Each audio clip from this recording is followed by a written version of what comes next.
currently 3.8 kilometres below the surface of the North Atlantic and 100 metres east of the bow. This submersible is on autopilot. I'll provide you with information about locations as we pass them, so please sit back, relax and enjoy the ride.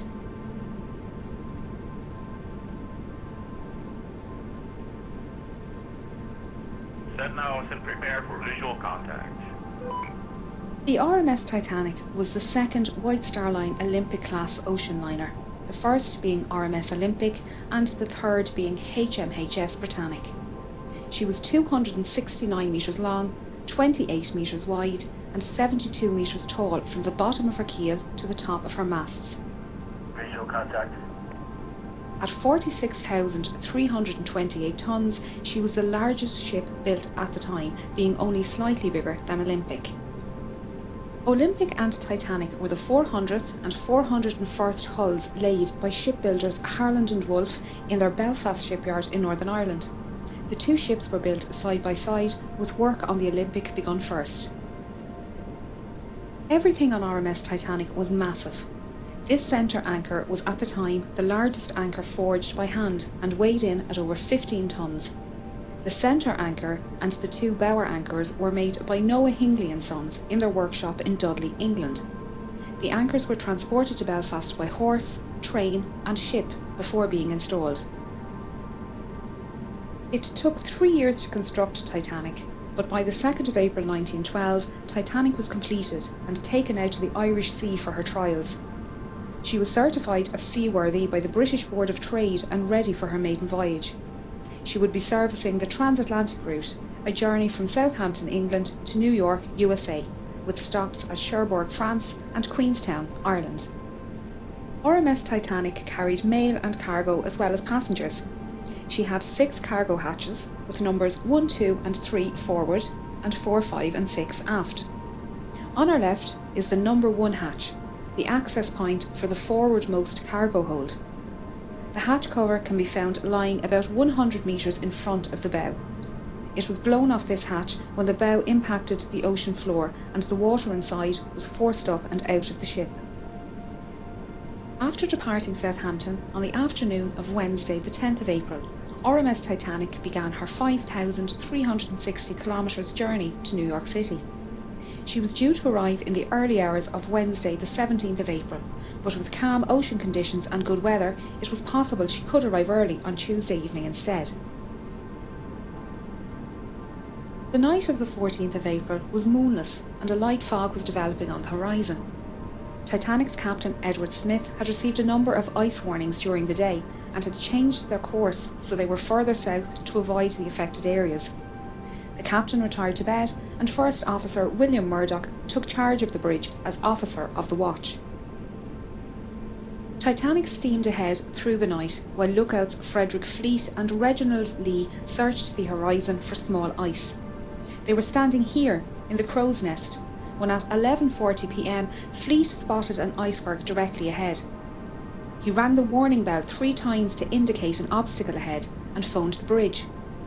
Murdoch gave the order, hard a starboard, and the ship turned to port, but it was too late. Titanic struck the iceberg on her starboard side. The impact buckled hull plates and sheared rivets, revealing her 6 compartments to the ocean. You can see here the remains of the crow's nest platform and the mounting bracket for the bell above the access hole. The bell and telephone can be found lying in the debris field. The lookouts would climb up a ladder on the inside of this mast to reach the crow's nest.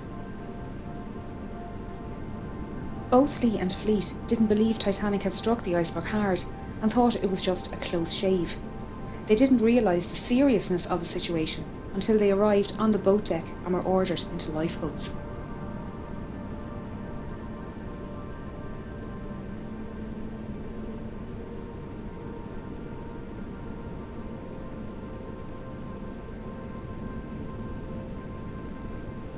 Deploying over. Prepare for rover transition. We are now heading down the number 2 hatch to reach the main cargo hold and mailroom. We're passing by decks D, E, F and G, which house the 3rd class open space and cabins for 3rd class single men and crew. Third-class single women and families were accommodated in the stern. The D-deck open space was a large sheltered area with bench seats, small tables and a bar. Steerage passengers used this space to walk, socialise and to listen to music. They were expected to create their own entertainment, and some passengers brought their instruments with them on the journey. The third-class passengers held a dance party here on the night of the sinking. The crew staying in this section were mostly firemen, trimmers and greasers. These crewmen worked in the hot and dirty boiler and engine rooms, shovelling coal and greasing machinery. Because of this, they had their own special wash areas and slept in rooms away from passengers. They accessed their work areas through a passageway under the cargo hold below. Titanic contained 15 bulkheads, thick walls that separate her lower decks into 16 watertight compartments. It was a new design technique that meant Titanic could stay afloat with up to 4 of her compartments damaged, and led to her being considered unsinkable.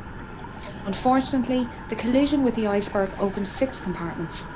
Within the first 15 minutes, this cargo hold was underwater, and the third-class accommodation on G-deck above was starting to fill with water. This hold was used to store cargo for passengers and businesses being transported across the Atlantic. Among the crates of fabrics, furniture and food products, there were also a few unusual items, including orchids, dragon's blood, barrels of mercury and a brand new Renault automobile.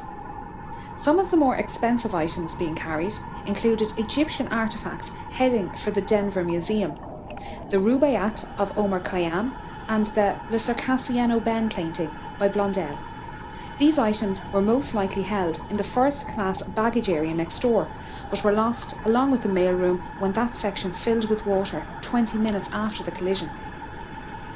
We are now going to head through to the mailroom on the other side of this bulkhead. RMS Titanic was registered as a Royal Mail steamer and contracted to transport mail across the Atlantic. RMS liners were favourable with passengers as they were considered more reliable to arrive at their destination on time. Titanic had a mailroom and post office on board, with 5 dedicated post office workers. This team consisted of 2 British and 3 American clerks, and together they sorted up to 60,000 letters per day. John Jago Smith and James Williamson were from the British Royal Mail, and William Gwynne, John March and Oscar Woody were from the US Postal Service. They worked in both this room and the sorting room upstairs, and their sleeping quarters can be found above on F deck. There were roughly 200 bags of registered mail and 3,500 standard mail bags on board, meaning a total of roughly 7 million pieces of mail and 700 parcels were lost in the sinking. The iceberg damage ran directly across the starboard side of this room, leading to this space flooding early in the night. The 5 clerks worked tirelessly to try and save the mail, and managed to carry 200 mail bags up these stairs to the sorting room. Only a few minutes later, the water had reached this level, and they moved what they could to D-deck. Their final movements aren't known, and sadly, all 5 mail clerks died in the sinking.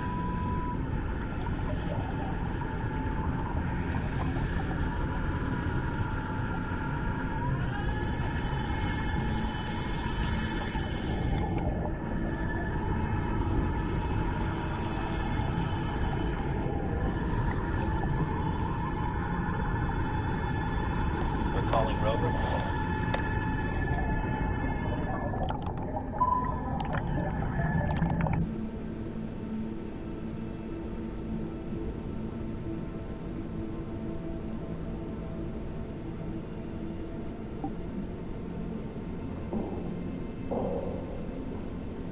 A Rover recall. As the iceberg slid down the side of the ship, Murdoch ordered a hard aport, swinging Titanic's stern out of the path of the iceberg. He also closed the watertight doors, isolating the flooding to those damaged compartments. The forward 3 hatches, along with the peak tank and boiler rooms 5 and 6, were breached. The openings were long and thin, where the iron plating had separated and exposed a total area of little over 1 metre squared. After the collision, RMS Titanic stopped and almost immediately took a starboard list. The captain organised a group to go below and inspect the ship for damage. When they returned, Chief Designer Thomas Andrews was summoned to the bridge, and given the damage report. Knowing the volume of each breached compartment and the initial rate of flooding, he calculated Titanic would sink within 60 to 90 minutes. The captain gave the order for the lifeboats to be prepared. Passengers who were woken by the impact were starting to make their way onto the decks. Many found large chunks of ice here on the forward well deck and shaved ice falling through open portholes on sea deck. Third-class men had an impromptu football match, and first-class passengers joked about keeping pieces of ice as souvenirs for the journey. While exciting, passengers didn't believe they were in any danger, and most returned to their cabins soon after. We're now moving up to the bridge and then over to the Marconi radio room. RMS Titanic was not only luxurious, but also the height of technology at the time. She had a Marconi radio set on board and could send messages to other ships and stations up to 3,200 kilometres away. The fore and aft masts suspended the Marconi twin T-type aerials, 4 cables that transmitted the radio signals across the ocean. The top of this mast rests on the collapsed navigation bridge, where the officer of the watch would stand and direct the ship. The smaller, sheltered room at the back was called the wheelhouse, and it was here the quartermaster stood at the helm and piloted the ship. You can see the outline of the wheelhouse walls on the floor. This telemotor is all that is left of the wheel, and along with the commemorative plaques serves as a stark reminder of the events of that night. Titanic carried just 20 lifeboats, 4 more than required by the regulations outlined by the British Board of Trade. There were 14 regular wooden lifeboats, 2 smaller cutters and 4 Engelhart collapsible boats. The total capacity of these lifeboats was only 1,178 people, far less than the total on board. This fact must have weighed heavily on the captain's mind as he specified the boats to be filled with women and children first. Many passengers refused to board lifeboats, believing they would be safer on board Titanic. Just over an hour after the collision, the first lifeboat left the sinking ship. By 2 a.m, only her 4 collapsible lifeboats remained unlaunched. This is davit number 1, the only davit remaining in a standing position on the wreck. It was used by First Officer Murdoch to lower lifeboat 1 and collapsible C, and was in the process of lowering collapsible A when the bridge suddenly ducked under the water at 2:15 a.m. The officers, crew and passengers alike were washed from the decks by the resulting wave, and the lifeboat floated away upright and empty.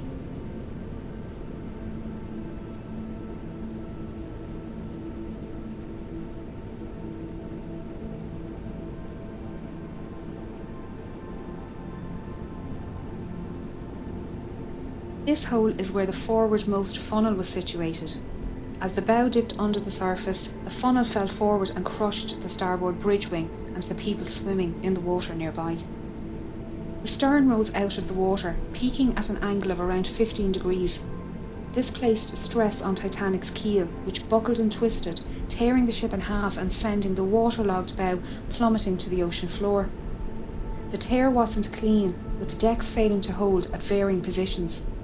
The stern, now rapidly filling with water, bobbed on the surface for a few minutes before slipping under.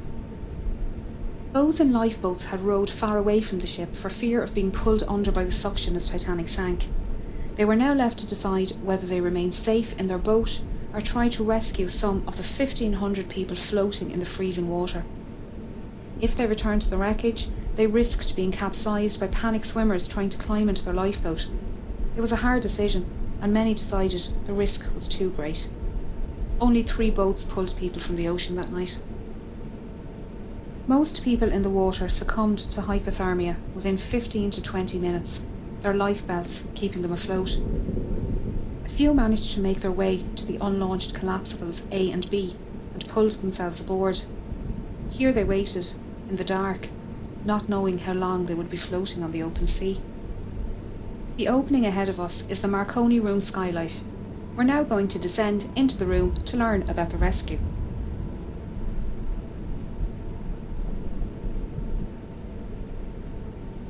Deploying rover. Prepare for rover transition.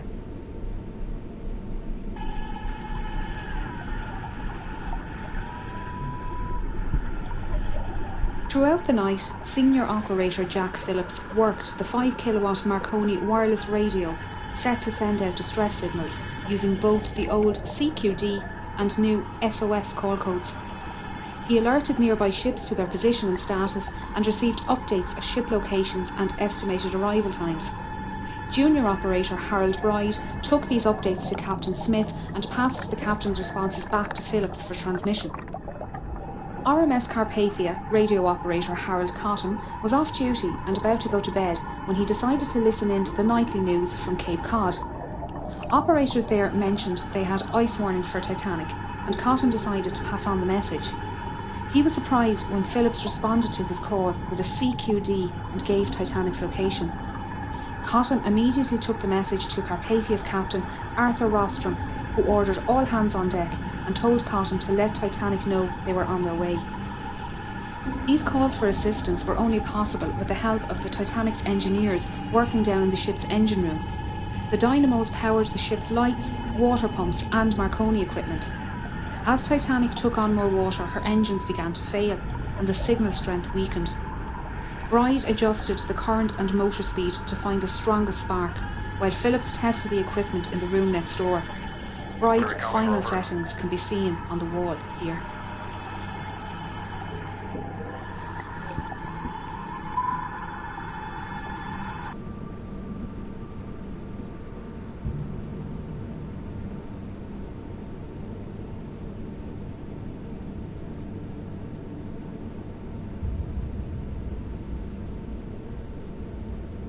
When water reached the boat deck, the operators left their station, with Bride heading towards the port bow and Phillips to the starboard stern. After the wave washed over the decks, Bride found himself in the water underneath collapsible B and managed to climb aboard. Phillips was lost in the sinking. RMS Titanic was carrying an estimated 2,208 passengers and crew, with only 712 surviving the disaster. Those who survived spent the night floating in darkness until RMS Carpathia arrived around 4 a.m. Captain Rostron had pushed the Cunard liner to break her speed record, but it wasn't enough. Titanic had sunk before Carpathia arrived, and they found 20 lifeboats at Titanic's location. Unfortunately, the exact number of victims is unknown, as there were many last-minute ticket purchases and cancellations, and the documentation was lost along with the ship. Of the 1,317 known passengers, over half were travelling third class, or steerage as it was called. These passengers couldn't access the boat deck without entering second class or crew areas, meaning many were unaware how to get to the lifeboats and escape the sinking. Passengers from different classes were strictly separated and not allowed to visit each other's areas. This was mainly for health and immigration reasons, as all third-class passengers emigrating to the United States were taken to Ellis Island for a health check and processing before being allowed to enter the mainland. The US government was concerned about diseases entering the country, and all ships transporting people to the United States had to adhere to the segregation laws. First and second class passengers had no issues making their way to the boat deck, as staircases provided both classes direct access. This forward grand staircase is one of the most iconic spaces within the ship, and linked the floors accessible to first class from the boat deck through to F deck. Each deck contained stylised cabins, common spaces and state-of-the-art facilities.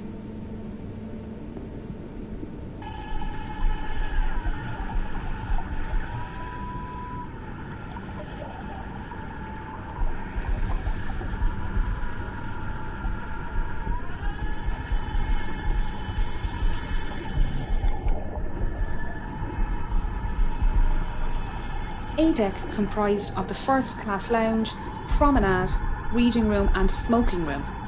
The first class smoking room contained the only functional fireplace on the ship. All cabins and other passenger areas of the ship contained either false fireplaces or electric heaters. B deck included the 2 millionaire suites, the largest suites on the ship, both with private promenades. This deck also included the a la carte restaurant and Café Parisien, both managed by restaurateur Luigi Gatti. This restaurant and cafe were not included in the travelling fare like the dining saloon, and tables needed to be booked ahead of time.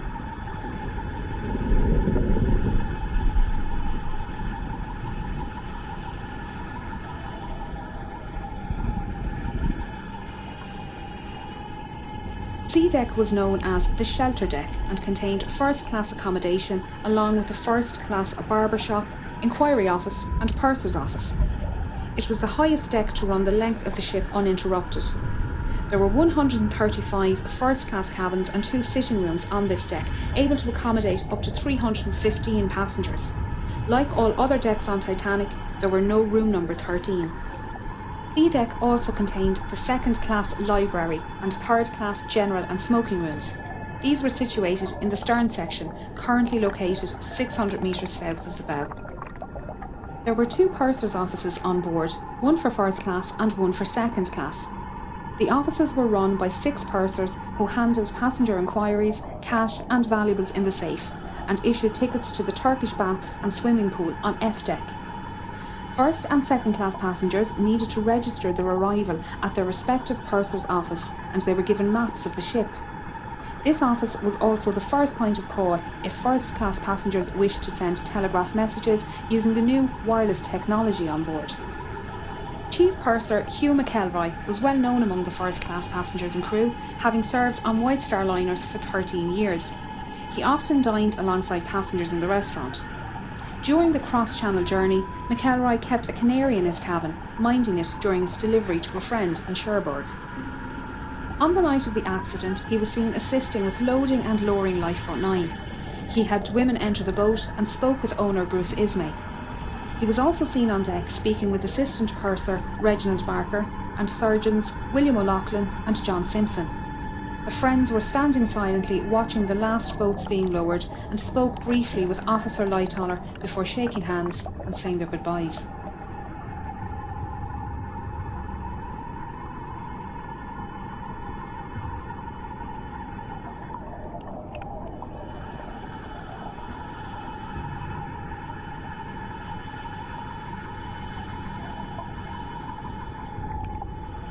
The sitting room, one of the most recognisable on board Titanic, was part of a parlour suite occupied by the Strausses.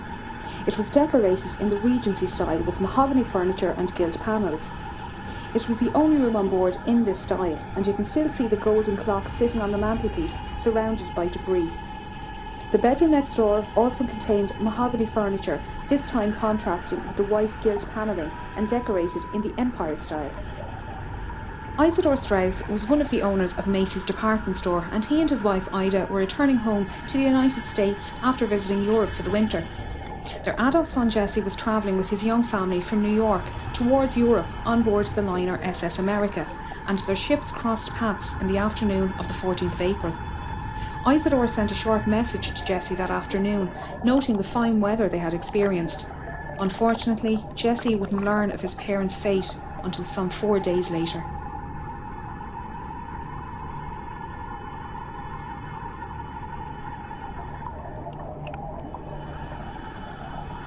The elderly couple were woken by the slight bump as Titanic struck the iceberg and made their way up onto the deck after waking their maid and valet. When the time came for Ida to board Lifeboat 8, she entered the lifeboat but then realised her husband would have to stay on board. She stepped back out. Isidore and others tried to convince her to re-enter the boat, but she refused to leave without her husband. Ida helped their maid Ellen Bird into the boat and wrapped her fur coat around Ellen, saying she wouldn't be needing it anymore. Isidore and Ida were last seen sitting in deck chairs on the A-deck promenade holding hands. Isidore's body was recovered from the ocean, but Ida's was never found. The Strausses' parlour suite was just one of many specially designed first-class rooms. The 77 large staterooms were decorated in a range of different period styles. Titanic was designed to be the height of opulence, and the first-class common areas were the most luxurious. She mostly followed Olympics design, but White Star Line made many changes to Titanic's layout and fixtures due to feedback from Olympics' maiden voyage. Some design changes can be seen on D-deck.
B deck was the saloon deck and contained the first class reception and both the first and second class saloons. This was also the highest deck to accommodate all three classes. This reception room was possibly the most utilised first class space on the ship. It extends the full width of the ship and was decorated Jacobean style with raised ceilings, white carved panelling and dark green carpet. The arched windows on the sides allowed natural lighting during the day and were lit at night by electric lights hidden behind the glass. White wicker furniture with green cushions and potted palms completed the look, keeping the space open.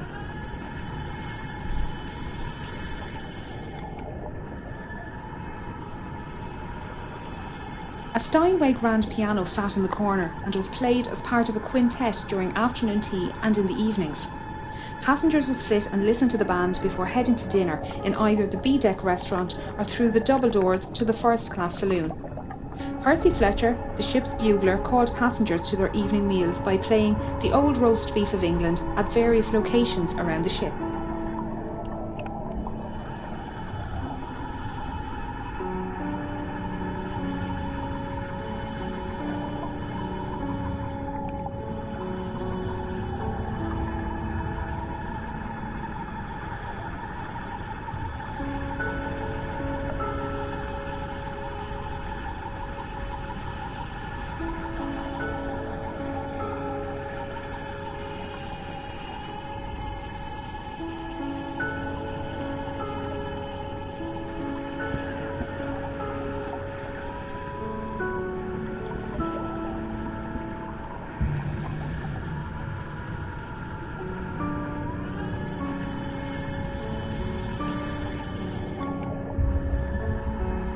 First-class passengers boarded and departed the ship via the gangway doors on either side of this room, or by the gangway doors directly above on B deck. These lobbies were larger on Olympic and extended out into the reception area. During Olympic's maiden voyage, White Star officials noticed crowding in the reception area each night after dinner and decided to extend the reception area on Titanic. They also redesigned the small reception area near the B-deck restaurant to split the crowd and added additional seating in both areas. These three elevators serviced only the first-class passengers and ran from A-deck to E-deck. A fourth elevator was available off the second-class staircase and was the first elevator to be available for second class on any White Star liner. As no photographs exist of Titanic's forward grand staircase or elevators, it was assumed they were exact copies of those found on Olympic. It wasn't until film director James Cameron explored this area with an ROV that it was discovered the intricate design of their grilles is different to that on Olympic. Not a lot of sea life lives at this depth, but since discovering the wreck we've learned quite a bit about the ones that do. So far, 24 species of invertebrates have been discovered around the wreck, including crabs, coral and sea stars. There have also been 4 species of fish found, with the rat-tail or grenadier fish being one of the more common species. They can grow up to 1 metre long and can be found both inside and outside the wreck.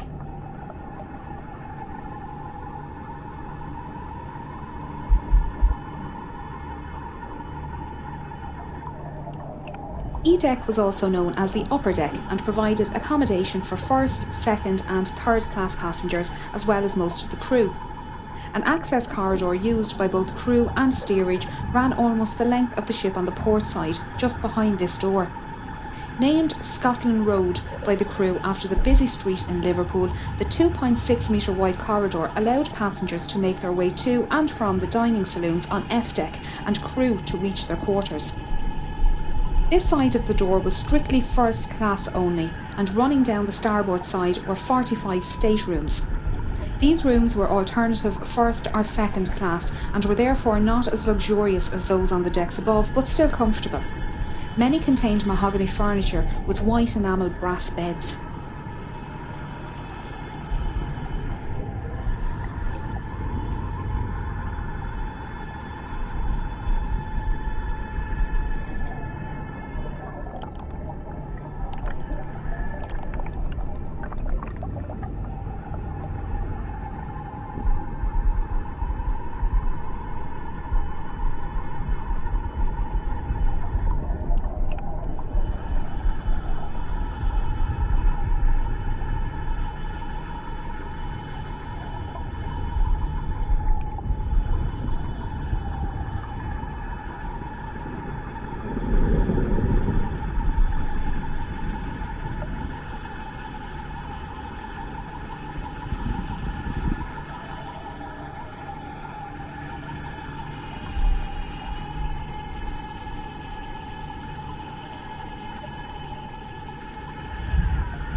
This stateroom was occupied by Margaret Brown, a wealthy American activist and philanthropist.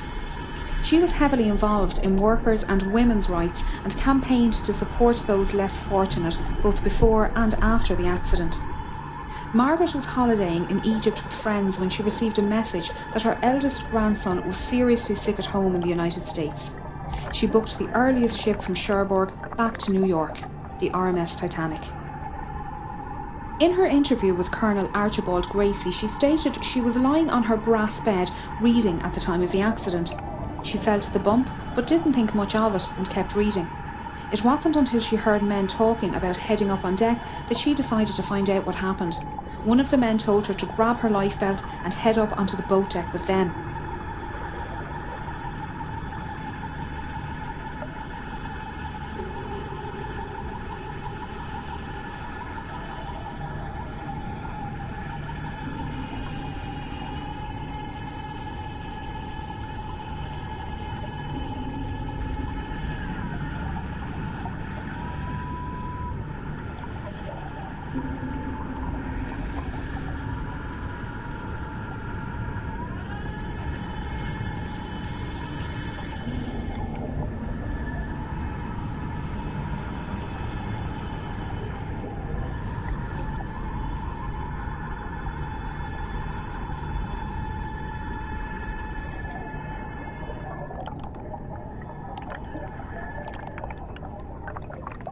As they made their way up, she saw a group of men manually lowering the F-deck watertight doors from the access points in the floor here, directly outside of her cabin on E-deck.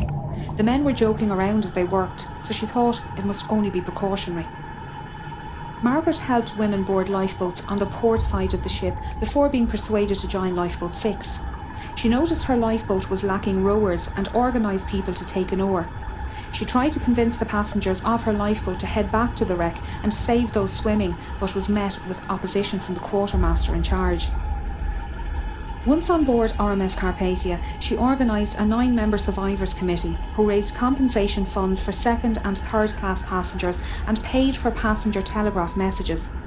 The committee raised over $10,000 in the 4 days' travel to New York, the equivalent of $234,000 in today's money. Margaret, along with 2 other first-class women, organised daily counselling sessions held in the dining saloon, and her fluency in French, German, Italian and Russian helped her console non-English-speaking passengers. Margaret's efforts to help others on board both Titanic and Carpathia earned her respect, as did the determination of Carpathia's Captain Rostron. At a ceremony in New York, Titanic survivors presented Captain Rostron with a silver cup and golden medal to thank him for coming to their rescue and for the hospitality shown to them on board Carpathia.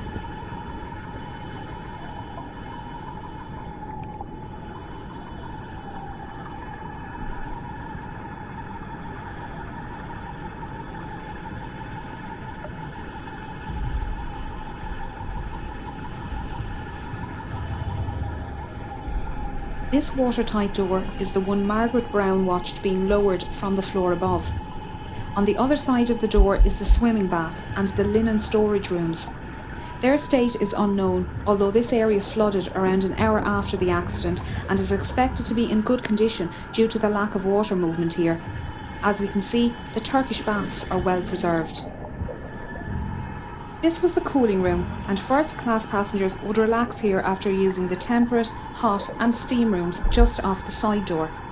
Passengers would change into towels using the change rooms in the starboard corner and store any valuables in the cabinet next to the vestibule. The passenger would then make their way down to the temperate room, where they would sit or lay in the heat for 10 to 15 minutes. Here they would start to sweat before moving into the adjoining hot room. After spending another 5 to 10 minutes in the hot room, the passenger would either take a cold shower or a dip in the swimming bath next door, before making their way into the shampooing room. Here the passenger would lay on a marble table while an attendant gave them a full body wash and massage. Once dry and wrapped in clean towels, the passenger would make their way back to the cooling room, where they would relax until their body returned to the normal temperature. The Turkish baths is one of the best preserved areas on the ship, with most of the tiles, ceiling lanterns and wooden panelling still in place. The deep location within the wreck leaves it protected from destructive currents, although there is still sea life down here. The rust icicles, or rusticles, hanging from the ceiling are created by iron-eating bacteria. They come in different shapes and are incredibly fragile, disintegrating when touched. Along with the bacteria, fungi, shells, sand, clay and coal can be found within the rusticles. Scientists have been collecting samples to determine the different strains of bacteria living on the ship, and their research has been used to preserve oil and gas pipelines and safely dispose of old ships and oil rigs. Recalling rover.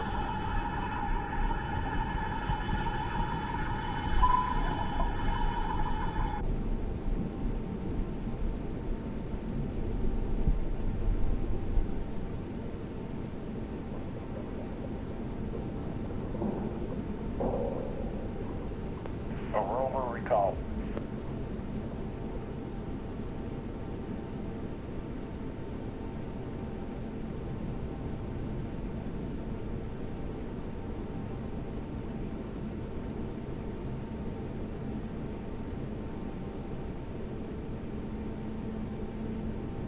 As first-class passengers rose up this staircase and made their way out onto the boat deck, they would have passed the band playing in this alcove next to the entrance. The band consisted of 8 musicians led by violinist Wallace Hartley. They usually played separately as a quintet and string trio at varying locations throughout the day. During the evacuation, the musicians began playing near the B-deck restaurant, before later moving up to this position near the forward grand staircase. They played mostly ragtime tunes to calm passengers standing nearby and draw passengers inside up to the boat deck. Some survivors state that the band played until the end and that the night was so quiet, even those in lifeboats away from the ship could hear the music. Many survivors claim that the hymn "Nearer My God to Thee" was the last song played, although it was also reported to be "Songed Autumna." Sadly, all 8 members died during the sinking, with only 3 remains recovered by the cable ship Mackay Bennett. Wallace Hartley was one of them, found with his violin inside his case and strapped to his body. The violin was an engagement gift from his fiancée, and it was returned to her following his death. Memorial monuments have been erected around the world to honour those who died at their posts as Titanic sank. The musicians playing on deck, the passengers who loaded lifeboats and then stood aside, the firemen and engineers keeping the dynamos running.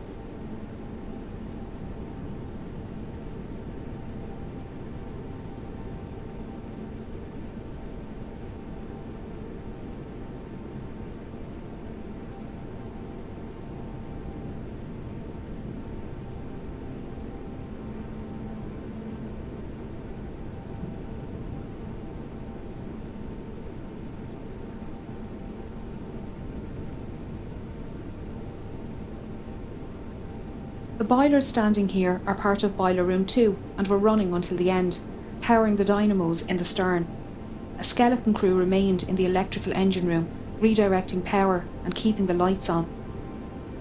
This is the point where the keel failed and the massive ship began to tear itself apart.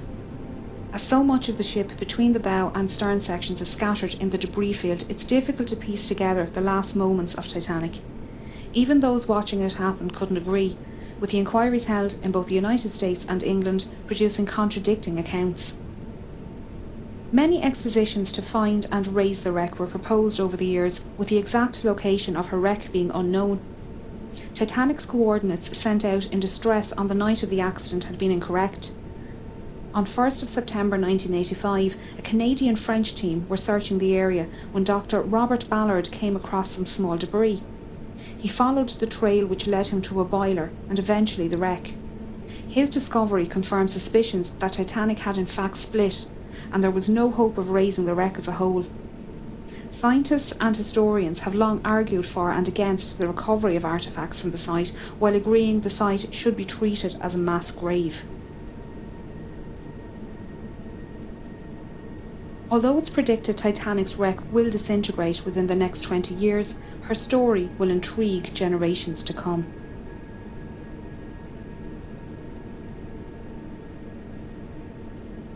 Setting up prepared for surface.